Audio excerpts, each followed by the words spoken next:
માત્ર 50,000 ભરી અને ડ્રોન વસાવો, ડ્રોન વ્યવસાયની અંદર કમાવો 7 થી 8 લાખ રૂપિયા પ્રતિ વર્ષ। નમસ્કાર મિત્રો, ખાસ કરીને અત્યારે ગુજરાતના ઘણા બધા વિસ્તારો એવા છે જેને દુષ્કાળગ્રસ્ત જાહેર કરવા પડે તેવી પરિસ્થિતિનું નિર્માણ થયું છે। આગળ પણ વરસાદ થશે છતાં પણ અત્યારે વર્ષ છે એ નબળું છે। આ વિશેની સંપૂર્ણ વાત કરું એ પહેલા હું આપને એ જણાવી દઉં, હમણાં થોડા સમય પહેલા આપણે એક વિડીયો મૂક્યો હતો જેમાં આપણે જો આંબાનો બગીચો કરવો હોય અને કલમ વાવવી તો સારી કલમ બનાવતી જે નર્સરી હતી એની માહિતી આપી હતી ને એ વિડીયો પણ આ વિડીયોના અંતમાં સાઈડમાં બતાવવાનો છે। દરેક મિત્રો આ વિડીયોના અંતમાં એ વિડીયો જોઈ લેવાનો છે। હવે ખાસ કરીને જોવા જઈએ તો ગુજરાતની અંદર આમ તો રાજ્યની અંદર ચોમાસું છે 95% વિસ્તારની અંદર સારું પણ છે। આ એક ચોક્કસ છે કે 4-5 ઓગસ્ટ પછીથી અત્યાર સુધી કોઈ સારો વરસાદ છે રાજ્યની અંદર નોંધાયો નથી। છૂટાછવાયા અમુક વિસ્તારમાં હળવા સામાન્ય મધ્યમ ઝાપટા પડી રહ્યા છે, પણ કોઈ જગ્યાએ સારો વરસાદ છે એ આ ઓગસ્ટ દરમિયાન આપણે અત્યાર સુધીમાં નોંધાયો નથી। પણ હવે ખાસ કરીને જો આજે 17 ઓગસ્ટ થઈ ચૂકી છે અને હવે વાત કરવા જઈએ કે હવે પછી જો વરસાદ થશે, જોકે જો વરસાદ તો ઘણા બધા થવાના છે, ઓગસ્ટ એન્ડમાં પણ થવાનો છે, સપ્ટેમ્બર મહિનો પણ સારો રહેવાનો છે। મને તો એ વિશ્વાસ છે કે આપણે પાણીની વ્યવસ્થા પણ થઈ જશે। શિયાળુ પાક કે ઉનાળુ પાક છે એ પણ ખેડૂત કરી શકશે એટલે પાણીની વ્યવસ્થા થશે। પણ એ તો પછી શિયાળુ અને ઉનાળુ પાકની વાત થઈ, પણ ચોમાસું પાકનું શું? આમ જોવા જઈએ તો આપણા રાજ્યની અંદર ઘણી બધી યોજનાઓ ચાલે છે, એમાંથી એક યોજના એવી પણ છે કે 15 જૂનથી લઈને 15 ઓક્ટોબર સુધીનું જે આપણું ગુજરાતની અંદર ચોમાસું ગણવામાં આવે છે, આ ચોમાસા દરમિયાન સતત 4 અઠવાડિયા સુધી જે વિસ્તારની અંદર વરસાદ ન પડે એને દુષ્કાળગ્રસ્ત જાહેર કરવા પડે ને દુષ્કાળગ્રસ્તનું પેકેજ પણ આપવું પડે, જેમાં ખેડૂતોને પણ દુષ્કાળમાં જે નુકસાની જતી હોય એ પેકેજ મળવાપાત્ર થાય। માલધારી ભાઈઓ હોય તેને પણ ઘાસચારાનું જે પેકેજ છે આપણે આપવું જોઈએ।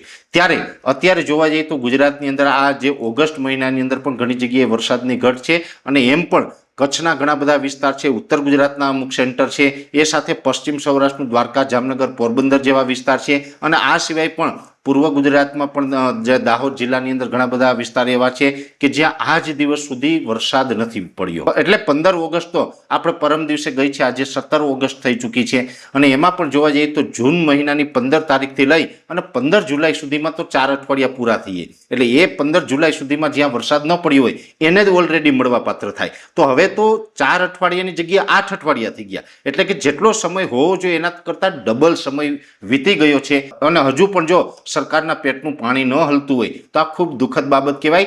4 અઠવાડિયા સુધી વરસાદ ન પડે અને છતાં પણ આપણે જ બનાવેલા કાયદા, સરકારે બનાવેલા કાયદાને એ કાયદા મુજબ એને વળતર મળવાપાત્ર થતું હોય અને એની જાહેરાત કરવામાં ન આવે, આ ખૂબ દુઃખદ વાત છે। સરકારશ્રીને મારા તરફથી એક અપીલ છે કે જે વિસ્તારમાં કેનાલની વ્યવસ્થા છે, કેમ કે ગુજરાતની અંદર અમુક વિસ્તાર એવા પણ છે કે જ્યાં કેનાલથી પિયત આપી શકાય છે, તો કેનાલથી પિયતની વ્યવસ્થા કરાવે, એટલે કે કેનાલથી પાણી છે એ ખેડૂતોને આપે। સાથે જે વિસ્તારની અંદર કુવા કે બોરમાં પાણી છે ને પાણીવાળા વિસ્તાર હોય એને પણ અત્યારે દિવસનો પાવર અને 12 થી 14 કલાક જેટલો પાવર આપવો જોઈએ, જેથી કરીને ખેડૂત છે પોતાનો પાક છે એ બચાવી શકે।